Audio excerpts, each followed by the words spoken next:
Chapter 41. The first week of their return was soon gone. The second began. It was the last of the regiment's stay in Meryton, and all the young ladies in the neighbourhood were drooping apace. The dejection was almost universal. The elder Miss Bennets alone were still able to eat, drink, and sleep, and pursue the usual course of their employments. Very frequently were they reproached for this insensibility by Kitty and Lydia, whose own misery was extreme, and who could not comprehend such hard-heartedness in any of the family. "Good heaven, what is to become of us? What are we to do?" would they often exclaim in the bitterness of woe. "How can you be smiling so, Lizzie?" Their affectionate mother shared all their grief. She remembered what she had herself endured on a similar occasion 25 years ago. "I am sure," said she, "I cried for 2 days together when Colonel Miller's regiment went away. I thought I should have broke my heart." "I am sure I shall break mine," said Lydia. "If one could but go to Brighton," observed Mrs. Bennet. "Oh yes, if one could but go to Brighton, but papa is so disagreeable. A little sea-bathing would set me up forever. And my Aunt Phillips is sure it would do me a great deal of good," added Kitty.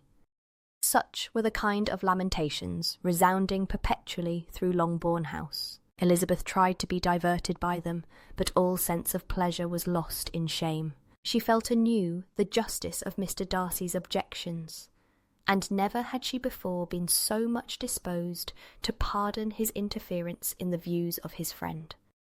But the gloom of Lydia's prospect was shortly cleared away, for she received an invitation from Mrs. Forster, the wife of the colonel of the regiment, to accompany her to Brighton. This invaluable friend was a very young woman, and very lately married.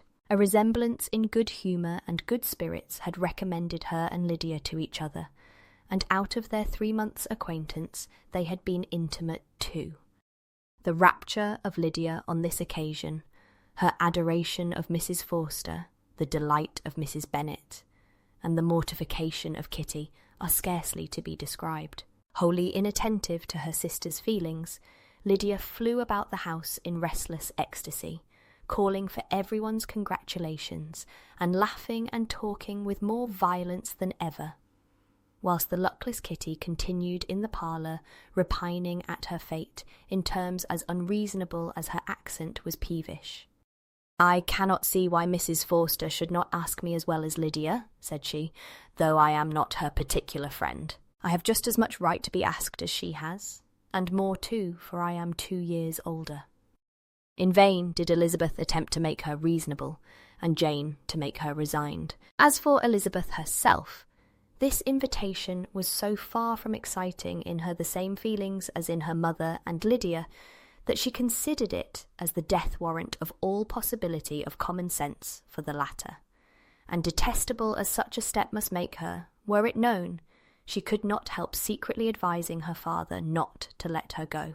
She represented to him all the improprieties of Lydia's general behaviour, the little advantage she could derive from the friendship of such a woman as Mrs. Forster, and the probability of her being yet more imprudent with such a companion at Brighton, where the temptations must be greater than at home.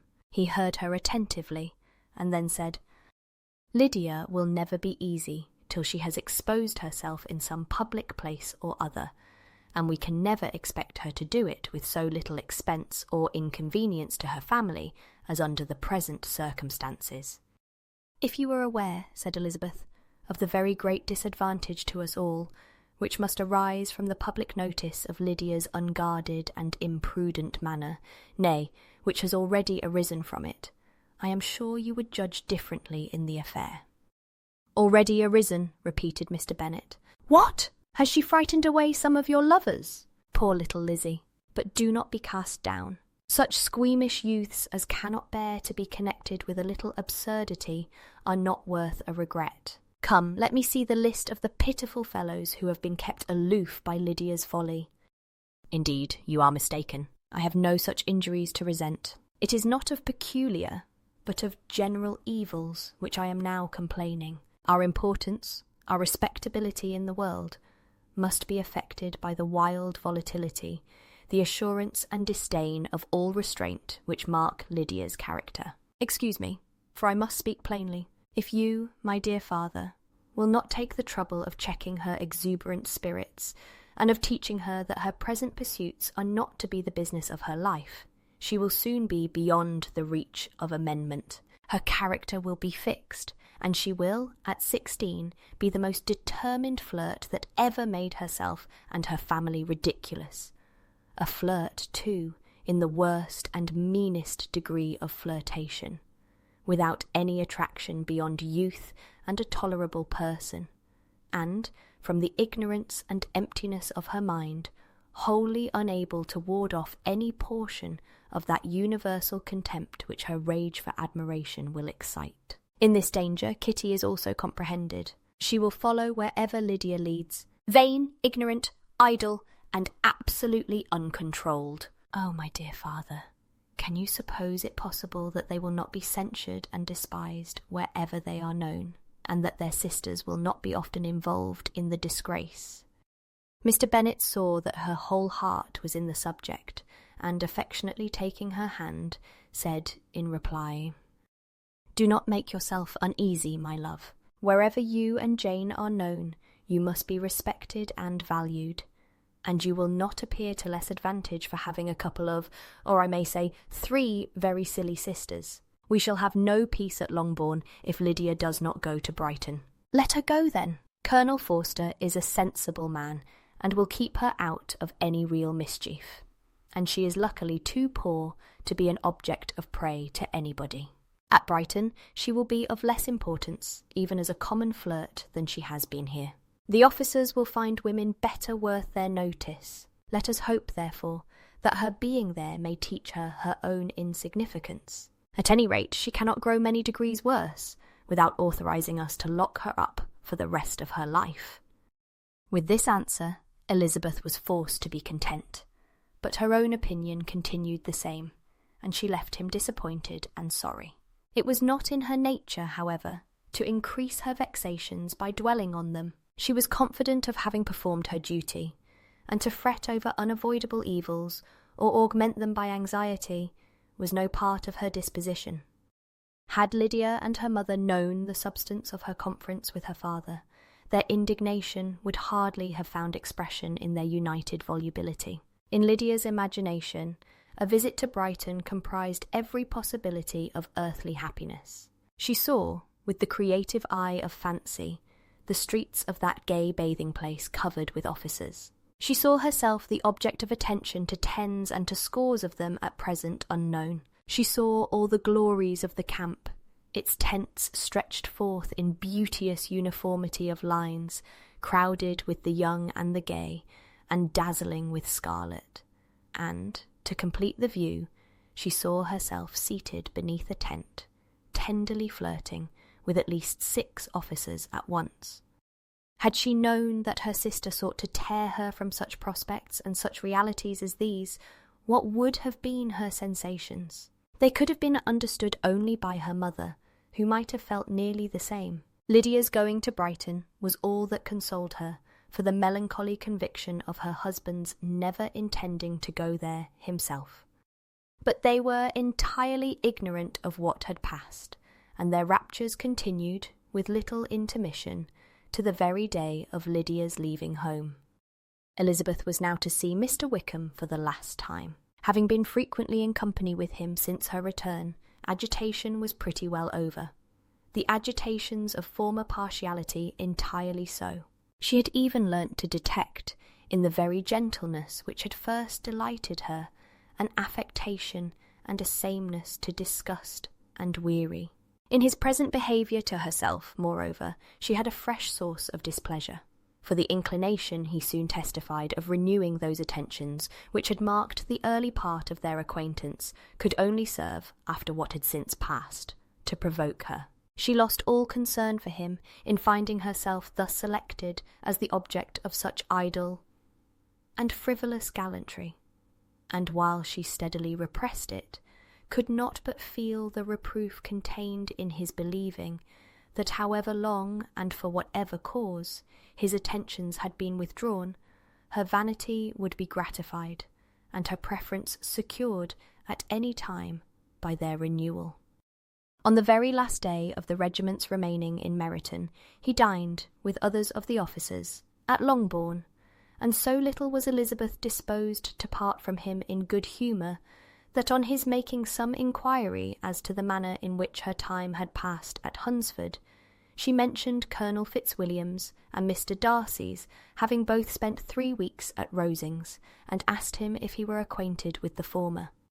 He looked surprised, displeased, alarmed, but with a moment's recollection and a returning smile, replied that he had formerly seen him often, and, after observing that he was a very gentlemanlike man, asked her how she had liked him. Her answer was warmly in his favour. With an air of indifference, he soon afterwards added, "How long did you say that he was at Rosings?" "Nearly 3 weeks." "And you saw him frequently?" "Yes, almost every day." "His manners are very different from his cousin's." "Yes, very different, but I think Mr. Darcy improves on acquaintance." "Indeed!" cried Wickham, with a look which did not escape her. "And pray may I ask—" But checking himself, he added, in a gayer tone, "Is it in address that he improves? Has he deigned to add aught of civility to his ordinary style? For I dare not hope," he continued, in a lower and more serious tone, "that he is improved in essentials." "Oh, no," said Elizabeth. "In essentials, I believe, he is very much what he ever was." While she spoke, Wickham looked as if scarcely knowing whether to rejoice over her words or to distrust their meaning. There was a something in her countenance which made him listen with an apprehensive and anxious attention, while she added, "When I said that he improved on acquaintance, I did not mean that either his mind or manners were in a state of improvement, but that, from knowing him better, his disposition was better understood." Wickham's alarm now appeared in a heightened complexion and agitated look. For a few minutes he was silent, till, shaking off his embarrassment, he turned to her again, and said in the gentlest of accents, "You, who so well know my feelings towards Mr. Darcy, will readily comprehend how sincerely I must rejoice that he is wise enough to assume even the appearance of what is right. His pride, in that direction, may be of service, if not to himself, to many others, for it must deter him from such foul misconduct as I have suffered by. I only fear that the sort of cautiousness to which you, I imagine, have been alluding, is merely adopted on his visits to his aunt, of whose good opinion and judgment he stands much in awe. His fear of her has always operated, I know, when they were together, and a good deal is to be imputed to his wish of forwarding the match with Miss de Bourgh, which I am certain he has very much at heart." Elizabeth could not repress a smile at this, but she answered only by a slight inclination of the head. She saw that he wanted to engage her on the old subject of his grievances, and she was in no humour to indulge him. The rest of the evening passed with the appearance, on his side, of usual cheerfulness, but with no further attempt to distinguish Elizabeth, and they parted at last with mutual civility, and possibly a mutual desire of never meeting again. When the party broke up, Lydia returned with Mrs. Forster to Meryton, from whence they were to set out early the next morning. The separation between her and her family was rather noisy than pathetic. Kitty was the only one who shed tears, but she did weep from vexation and envy. Mrs. Bennet was diffuse in her good wishes for the felicity of her daughter, and impressive in her injunctions that she would not miss the opportunity of enjoying herself as much as possible. Advice which there was every reason to believe would be attended to, and, in the clamorous happiness of Lydia herself, in bidding farewell, the more gentle adieus of her sisters were uttered without being heard. Chapter 42.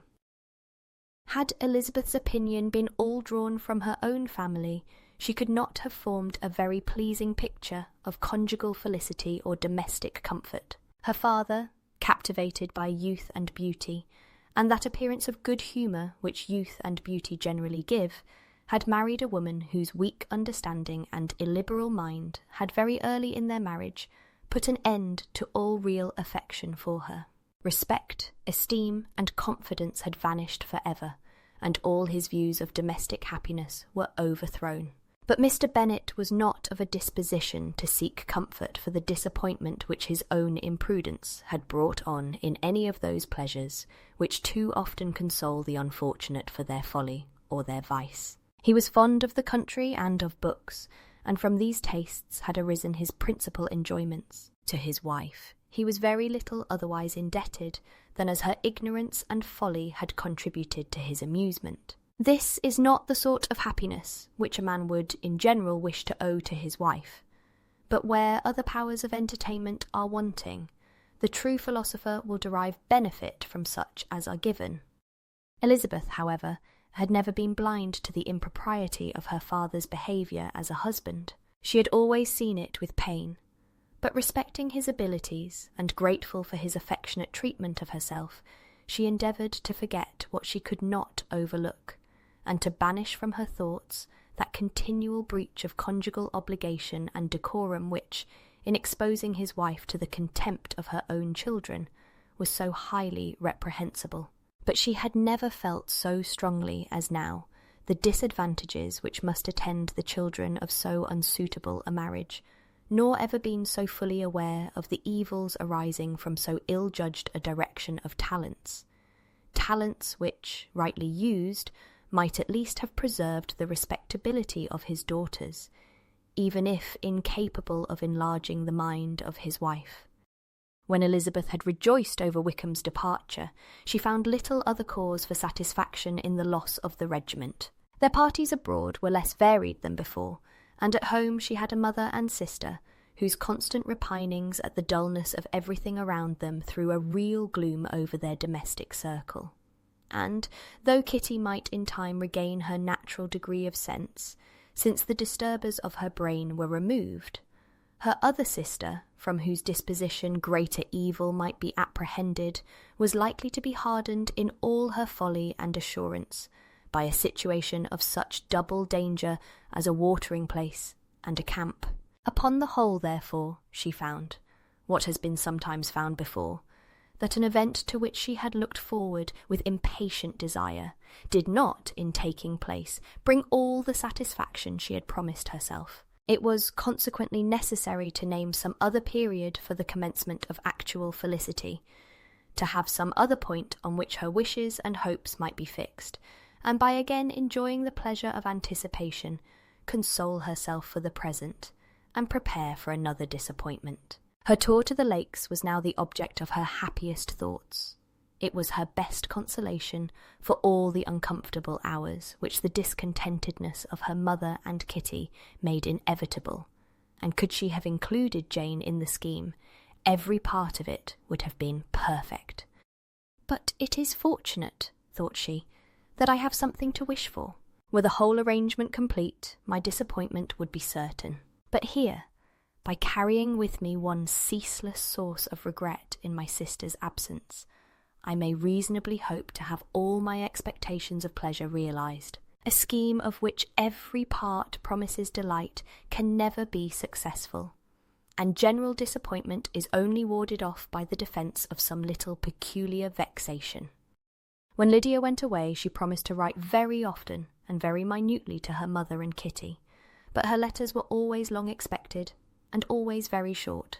Those to her mother contained little else than that they were just returned from the library, where such and such officers had attended them, and where she had seen such beautiful ornaments as made her quite wild, that she had a new gown or a new parasol, which she would have described more fully, but was obliged to leave off in a violent hurry, as Mrs. Forster called her, and they were going to the camp. And from her correspondence with her sister there was still less to be learnt, for her letters to Kitty, though rather longer, were much too full of lines under the words to be made public. After the first fortnight, or 3 weeks of her absence, health, good humour, and cheerfulness began to reappear at Longbourn.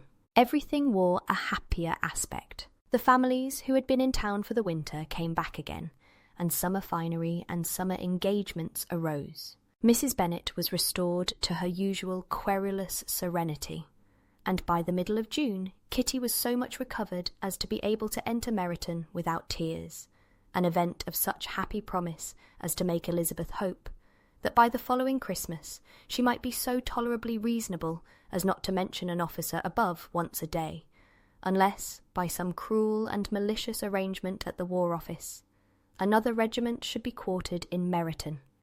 The time fixed for the beginning of their northern tour was now fast approaching, and a fortnight only was wanting of it, when a letter arrived from Mrs. Gardiner, which at once delayed its commencement and curtailed its extent. Mr. Gardiner would be prevented by business from setting out till a fortnight later in July, and must be in London again within a month, and as that left too short a period for them to go so far, and see so much as they had proposed, or at least to see it with the leisure and comfort they had built on, they were obliged to give up the Lakes, and substitute a more contracted tour, and according to the present plan, were to go no farther northward than Derbyshire. In that county there was enough to be seen to occupy the chief of their 3 weeks, and to Mrs. Gardiner it had a peculiarly strong attraction.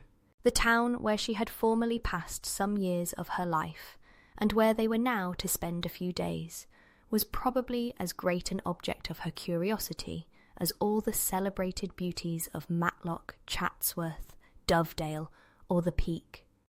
Elizabeth was excessively disappointed.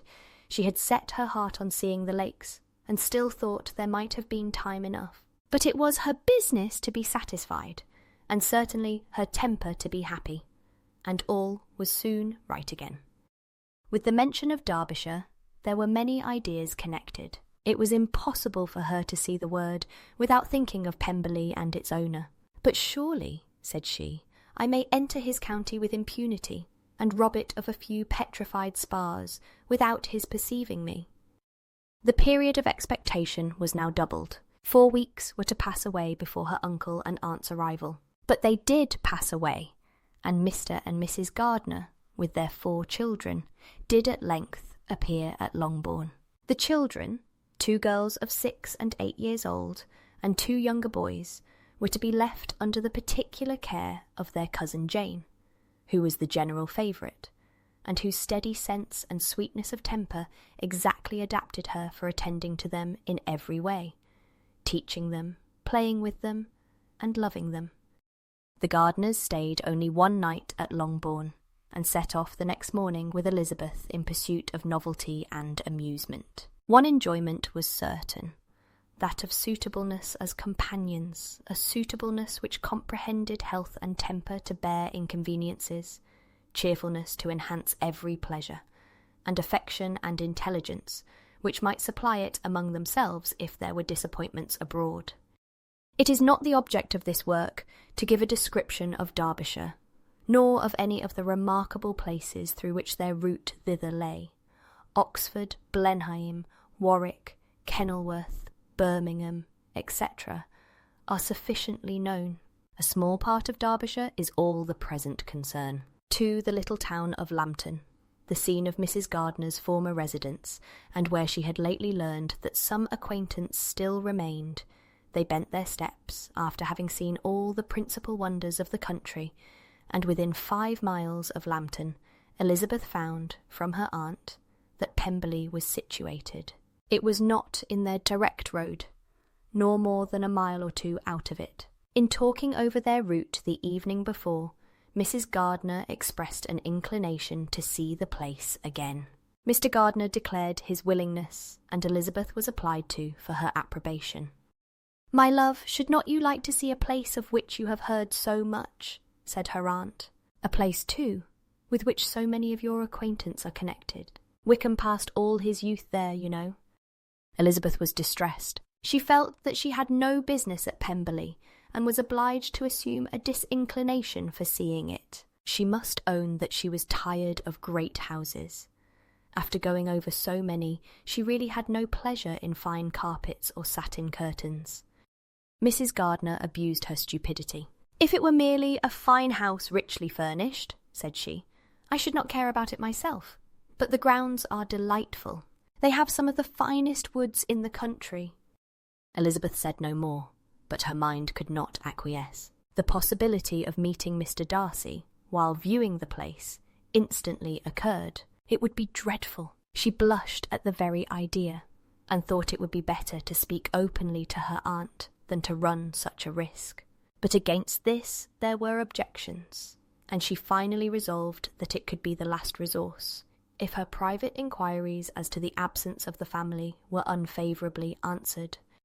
Accordingly, when she retired at night, she asked the chambermaid whether Pemberley were not a very fine place, what was the name of its proprietor, and, with no little alarm, whether the family were down for the summer. A most welcome negative followed the last question, and her alarms being now removed, she was at leisure to feel a great deal of curiosity to see the house herself. And when the subject was revived the next morning, and she was again applied to, could readily answer, and with a proper air of indifference, that she had not really any dislike to the scheme. To Pemberley, therefore, they were to go. Chapter 43. Elizabeth, as they drove along, watched for the first appearance of Pemberley Woods with some perturbation, and when at length they turned in at the lodge, her spirits were in a high flutter. The park was very large, and contained great variety of ground. They entered it in one of its lowest points, and drove for some time through a beautiful wood stretching over a wide extent. Elizabeth's mind was too full for conversation, but she saw and admired every remarkable spot and point of view. They gradually ascended for half a mile, and then found themselves at the top of a considerable eminence, where the wood ceased, and the eye was instantly caught by Pemberley House, situated on the opposite side of the valley, into which the road with some abruptness wound. It was a large, handsome stone building, standing well on rising ground, and backed by a ridge of high woody hills. And in front a stream of some natural importance was swelled into greater, but without any artificial appearance. Its banks were neither formal nor falsely adorned. Elizabeth was delighted. She had never seen a place for which nature had done more, or where natural beauty had been so little counteracted by an awkward taste. They were all of them warm in their admiration, and at that moment she felt that to be mistress of Pemberley might be something. They descended the hill, crossed the bridge, and drove to the door, and while examining the nearer aspect of the house, all her apprehension of meeting its owner returned. She dreaded lest the chambermaid had been mistaken. On applying to see the place, they were admitted into the hall, and Elizabeth, as they waited for the housekeeper, had leisure to wonder at her being where she was. The housekeeper came, a respectable-looking elderly woman, much less fine, and more civil than she had any notion of finding her. They followed her into the dining parlour. It was a large, well-proportioned room, handsomely fitted up. Elizabeth, after slightly surveying it, went to a window to enjoy its prospect. The hill, crowned with wood, from which they had descended, receiving increased abruptness from the distance, was a beautiful object. Every disposition of the ground was good, and she looked on the whole scene, the river, the trees scattered on its banks, and the winding of the valley, as far as she could trace it, with delight. As they passed into other rooms, these objects were taking different positions, but from every window there were beauties to be seen. The rooms were lofty and handsome, and their furniture suitable to the fortune of their proprietor, but Elizabeth saw, with admiration of his taste, that it was neither gaudy nor uselessly fine, with less of splendour and more real elegance than the furniture of Rosings. And of this place, thought she, I might have been mistress. With these rooms I might have now been familiarly acquainted. Instead of viewing them as a stranger, I might have rejoiced in them as my own, and welcomed to them as visitors my uncle and aunt. But no, recollecting herself, that could never be. My uncle and aunt would have been lost to me. I should not have been allowed to invite them. This was a lucky recollection. It saved her from something like regret. She longed to inquire of the housekeeper whether her master were really absent, but had not courage for it. At length, however, the question was asked by her uncle, and she turned away with alarm, while Mrs. Reynolds replied that he was, adding, "But we expect him tomorrow, with a large party of friends." How rejoiced was Elizabeth that their own journey had not by any circumstance been delayed a day. Her aunt now called her to look at a picture. She approached and saw the likeness of Mr. Wickham, suspended amongst several other miniatures over the mantelpiece. Her aunt asked her smilingly how she liked it. The housekeeper came forward and told them it was the picture of a young gentleman, the son of her late master's steward, who had been brought up by him at his own expense. He is now gone into the army, she added, but I am afraid he has turned out very wild. Mrs. Gardiner looked at her niece with a smile, but Elizabeth could not return it. "And that," said Mrs. Reynolds, pointing to another of the miniatures, "is my master, and very like him." It was drawn at the same time as the other, about 8 years ago. "I have heard much of your master's fine person," said Mrs. Gardiner, looking at the picture. "It is a handsome face. But, Lizzie, you can tell us whether it is like or not." Mrs. Reynolds's respect for Elizabeth seemed to increase on this intimation of her knowing her master. "Does that young lady know Mr. Darcy?" Elizabeth coloured and said, "A little." "And do not you think him a very handsome gentleman, ma'am?" "Yes, very handsome." "I am sure I know none so handsome, but in the gallery upstairs you will see a finer, larger picture of him than this. This room was my late master's favourite room, and these miniatures are just as they used to be then. He was very fond of them." This accounted to Elizabeth for Mr. Wickham's being among them. Mrs. Reynolds then directed their attention to one of Miss Darcy, drawn when she was only 8 years old. "And is Miss Darcy as handsome as her brother?" said Mr. Gardiner. "Oh yes, the handsomest young lady that ever was seen, and so accomplished. She plays and sings all day long. In the next room is a new instrument just come down for her, a present from my master. She comes here tomorrow with him."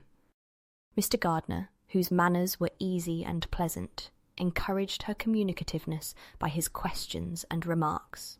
Mrs. Reynolds, either from pride or attachment, had evidently great pleasure in talking of her master and his sister. "Is your master much at Pemberley in the course of the year?"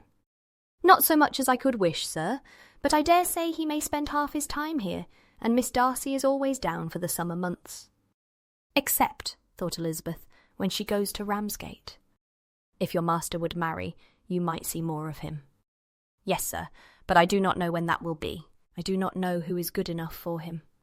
Mr. and Mrs. Gardiner smiled. Elizabeth could not help saying, "It is very much to his credit, I am sure, that you should think so." "I say no more than the truth, and what everybody will say that knows him," replied the other.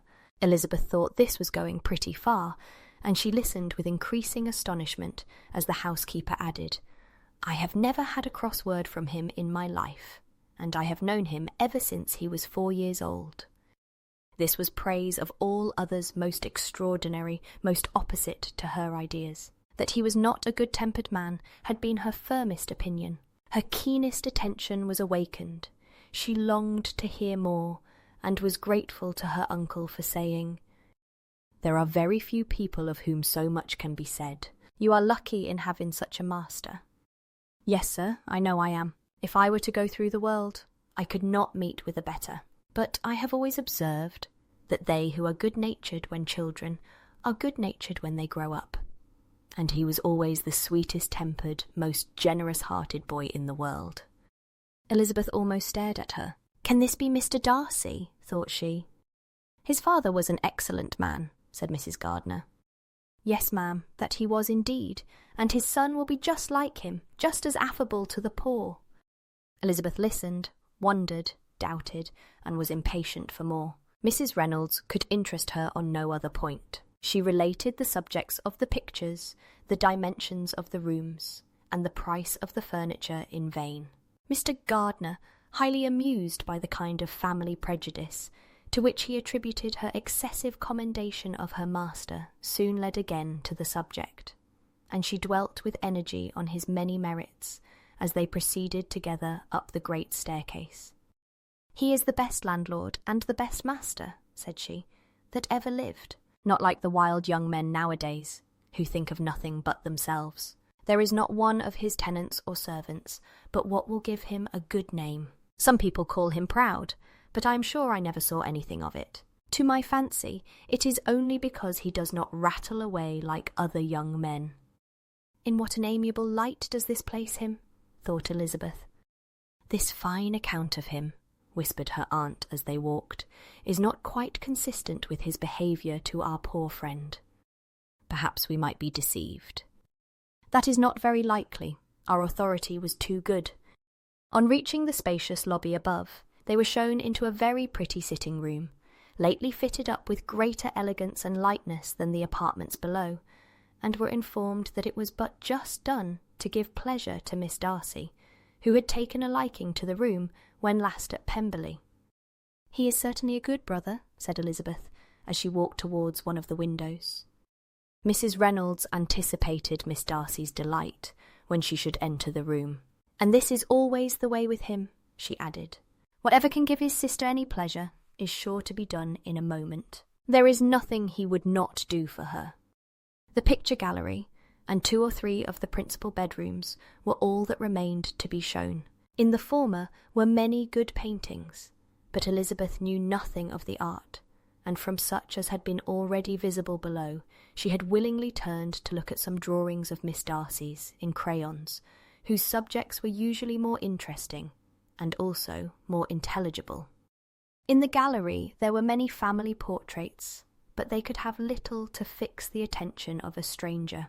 Elizabeth walked on in quest of the only face whose features would be known to her. At last it arrested her, and she beheld a striking resemblance of Mr. Darcy, with such a smile over the face as she remembered to have sometimes seen when he looked at her. She stood several minutes before the picture in earnest contemplation, and returned to it again before they quitted the gallery. Mrs. Reynolds informed them that it had been taken in his father's lifetime. There was certainly at this moment in Elizabeth's mind a more gentle sensation towards the original than she had ever felt in the height of their acquaintance. The commendation bestowed on him by Mrs. Reynolds was of no trifling nature.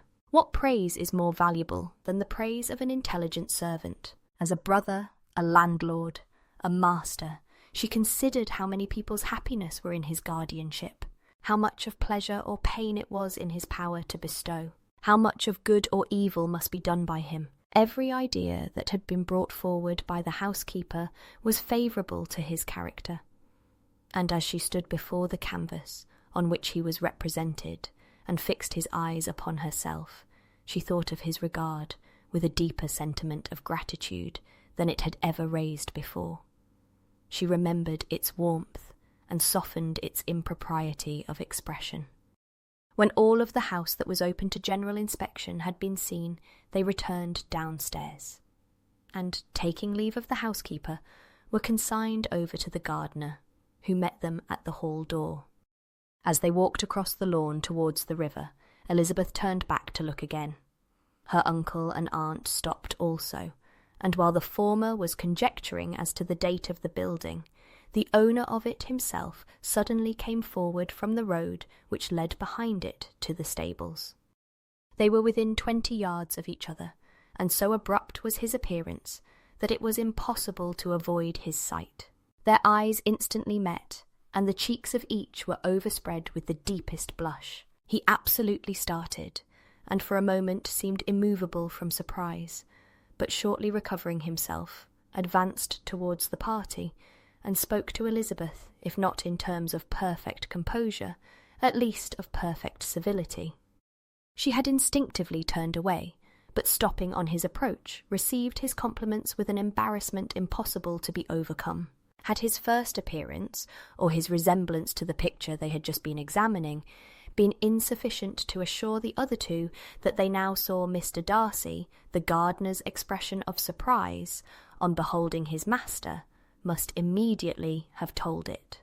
They stood a little aloof while he was talking to their niece, who, astonished and confused, scarcely dared lift her eyes to his face, and knew not what answer she returned to his civil inquiries after her family. Amazed at the alteration of his manner since they last parted, every sentence that he uttered was increasing her embarrassment, and every idea of the impropriety of her being found there recurring to her mind, The few minutes in which they continued together were some of the most uncomfortable of her life. Nor did he seem much more at ease. When he spoke, his accent had none of its usual sedateness, and he repeated his inquiries as to the time of her having left Longbourn, and of her stay in Derbyshire so often, and in so hurried a way, as plainly spoke the distraction of his thoughts. At length, every idea seemed to fail him, and after standing a few moments without saying a word, he suddenly recollected himself and took leave. The others then joined her, and expressed their admiration of his figure, but Elizabeth heard not a word, and, wholly engrossed by her own feelings, followed them in silence. She was overpowered by shame and vexation. Her coming there was the most unfortunate, the most ill-judged thing in the world. How strange must it appear to him! In what a disgraceful light might it not strike so vain a man! It might seem as if she had purposely thrown herself in his way again. Oh, why did she come? Or why did he thus come a day before he was expected? Had they been only 10 minutes sooner, they should have been beyond the reach of his discrimination, for it was plain that he was that moment arrived, that moment alighted from his horse or his carriage. She blushed again and again over the perverseness of the meeting. And his behaviour, so strikingly altered, what could it mean? That he should even speak to her was amazing, but to speak with such civility, to inquire after her family. Never in her life had she seen his manners so little dignified. Never had he spoken with such gentleness as on this unexpected meeting.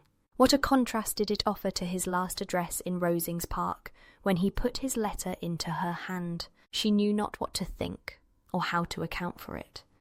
They had now entered a beautiful walk by the side of the water, and every step was bringing forward a nobler fall of ground, or a finer reach of the woods to which they were approaching.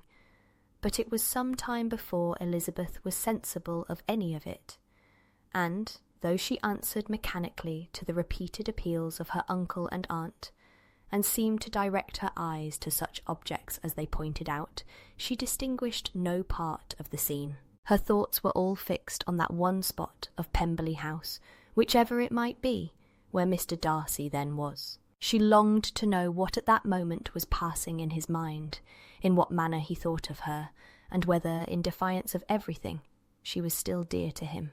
Perhaps he had been civil only because he felt himself at ease, yet there had been that in his voice which was not like ease. Whether he had felt more of pain or of pleasure in seeing her, she could not tell, but he certainly had not seen her with composure.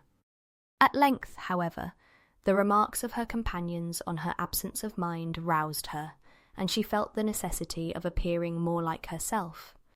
They entered the woods, and bidding adieu to the river for a while, ascended some of the higher grounds, whence, in spots where the opening of the trees gave the eye power to wander, were many charming views of the valley, the opposite hills, with the long range of woods overspreading many, and occasionally part of the stream. Mr. Gardiner expressed a wish of going round the whole park, but feared it might be beyond a walk. With a triumphant smile, they were told that it was 10 miles round. It settled the matter, and they pursued the accustomed circuit, which brought them again, after some time, in a descent among hanging woods, to the edge of the water, and one of its narrowest parts. They crossed it by a simple bridge, in character with the general air of the scene. It was a spot less adorned than any they had yet visited, and the valley, here contracted into a glen, allowed room only for the stream, and a narrow walk amidst the rough coppice wood which bordered it. Elizabeth longed to explore its windings, but when they had crossed the bridge and perceived their distance from the house, Mrs. Gardiner, who was not a great walker, could go no farther, and thought only of returning to the carriage as quickly as possible. Her niece was, therefore, obliged to submit, and they took their way towards the house on the opposite side of the river in the nearest direction. But their progress was slow, for Mr. Gardiner, though seldom able to indulge the taste, was very fond of fishing, and was so much engaged in watching the occasional appearance of some trout in the water, and talking to the man about them, that he advanced but little. Whilst wandering on in this slow manner, they were again surprised, and Elizabeth's astonishment was quite equal to what it had been at first, by the sight of Mr. Darcy approaching them, and at no great distance. The walk being here less sheltered than on the other side, allowed them to see him before they met. Elizabeth, however astonished, was at least more prepared for an interview than before, and resolved to appear and to speak with calmness if he really intended to meet them. For a few moments, indeed, she felt that he would probably strike into some other path. The idea lasted while a turning in the walk concealed him from their view. The turning past, he was immediately before them. With a glance, she saw that he had lost none of his recent civility, and, to imitate his politeness, she began as they met to admire the beauty of the place. But she had not got beyond the words delightful and charming when some unlucky recollections obtruded, and she fancied that praise of Pemberley from her might be mischievously construed. Her colour changed, and she said no more.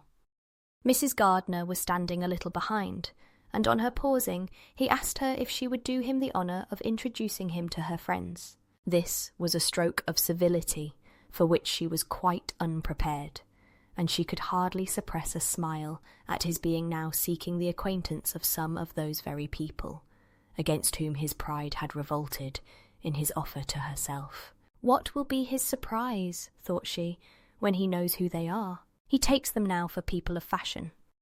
The introduction, however, was immediately made, and as she named their relationship to herself, she stole a sly look at him to see how he bore it, and was not without the expectation of his decamping as fast as he could from such disgraceful companions. That he was surprised by the connection was evident.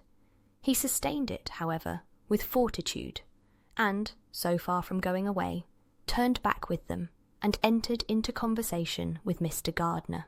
Elizabeth could not but be pleased, could not but triumph. It was consoling that he should know she had some relations for whom there was no need to blush. She listened most attentively to all that passed between them, and gloried in every expression, every sentence of her uncle, which marked his intelligence, his taste, or his good manners. The conversation soon turned upon fishing, and she heard Mr. Darcy invite him, with the greatest civility, to fish there as often as he chose, while he continued in the neighbourhood, offering at the same time to supply him with fishing tackle, and pointing out those parts of the stream where there was usually most sport. Mrs. Gardiner, who was walking arm in arm with Elizabeth, gave her a look expressive of her wonder. Elizabeth said nothing, but it gratified her exceedingly. The compliment must be all for herself. Her astonishment, however, was extreme, and continually was she repeating, "Why is he so altered? From what can it proceed? It cannot be for me. It cannot be for my sake that his manners are thus softened. My reproofs at Hunsford could not work such a change as this. It is impossible that he should still love me." After walking some time in this way, the two ladies in front, the two gentlemen behind, on resuming their places, after descending to the brink of the river for the better inspection of some curious water plant, there chanced to be a little alteration. It originated in Mrs. Gardiner, who, fatigued by the exercise of the morning, found Elizabeth's arm inadequate to her support, and consequently preferred her husband's. Mr. Darcy took her place by her niece, and they walked on together. After a short silence, the lady first spoke. She wished him to know that she had been assured of his absence before she came to the place, and accordingly began by observing that his arrival had been very unexpected. "For your housekeeper," she added, "informed us that you would certainly not be here till tomorrow, and indeed, before we left Bakewell, we understood that you were not immediately expected in the country." He acknowledged the truth of it all, and said that business with his steward had occasioned his coming forward a few hours before the rest of the party with whom he had been travelling. "They will join me early tomorrow," he continued, "and among them are some who will claim an acquaintance with you, Mr. Bingley and his sisters."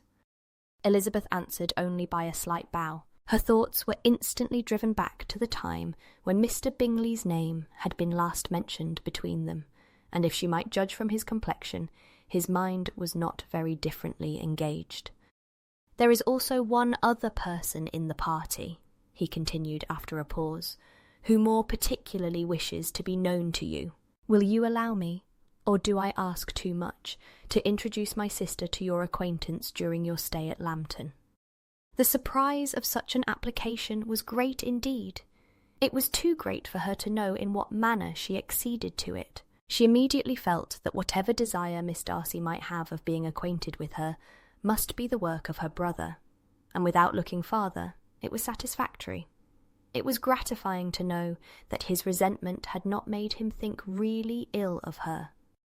They now walked on in silence, each of them deep in thought. Elizabeth was not comfortable.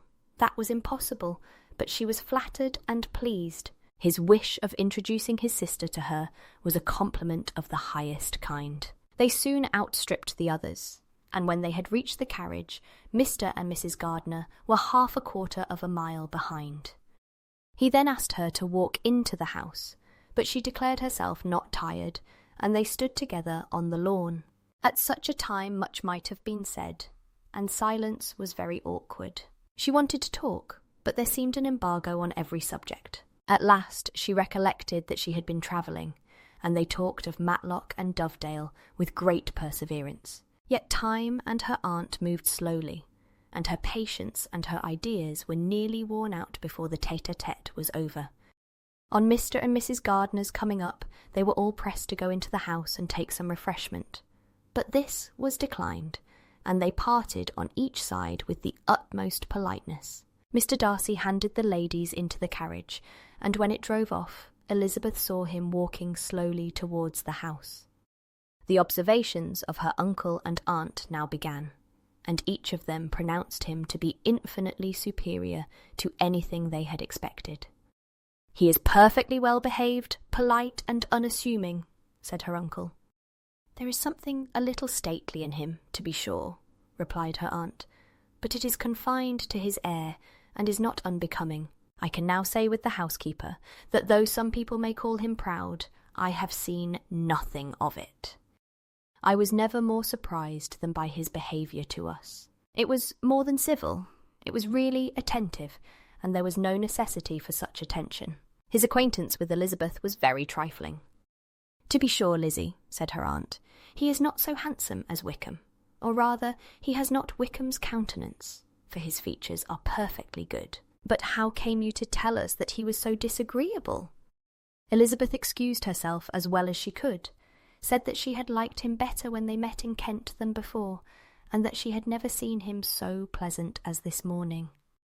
"But perhaps he may be a little whimsical in his civilities," replied her uncle. "Your great men often are, and therefore I shall not take him at his word about fishing, as he might change his mind another day, and warn me off his grounds." Elizabeth felt that they had entirely mistaken his character, but said nothing.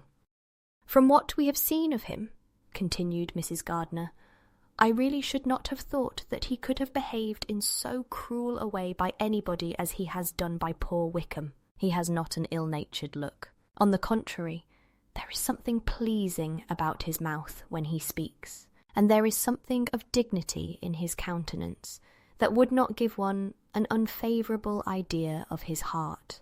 But, to be sure, the good lady who showed us the house did give him a most flaming character. I could hardly help laughing aloud sometimes. But he is a liberal master, I suppose, and that in the eye of a servant comprehends every virtue." Elizabeth here felt herself called on to say something in vindication of his behaviour to Wickham, and therefore gave them to understand, in as guarded a manner as she could, that by what she had heard from his relations in Kent, his actions were capable of a very different construction, and that his character was by no means so faulty, nor Wickham's so amiable, as they had been considered in Hertfordshire. In confirmation of this, she related the particulars of all the pecuniary transactions in which they had been connected, without actually naming her authority, but stating it to be such as might be relied on. Mrs. Gardiner was surprised and concerned, but as they were now approaching the scene of her former pleasures, every idea gave way to the charm of recollection, and she was too much engaged in pointing out to her husband all the interesting spots in its environs to think of anything else. Fatigued as she had been by the morning's walk, They had no sooner dined than she set off again in quest of her former acquaintance, and the evening was spent in the satisfactions of an intercourse renewed after many years' discontinuance. The occurrences of the day were too full of interest to leave Elizabeth much attention for any of these new friends, and she could do nothing but think, and think with wonder, of Mr. Darcy's civility, and above all, of his wishing her to be acquainted with his sister.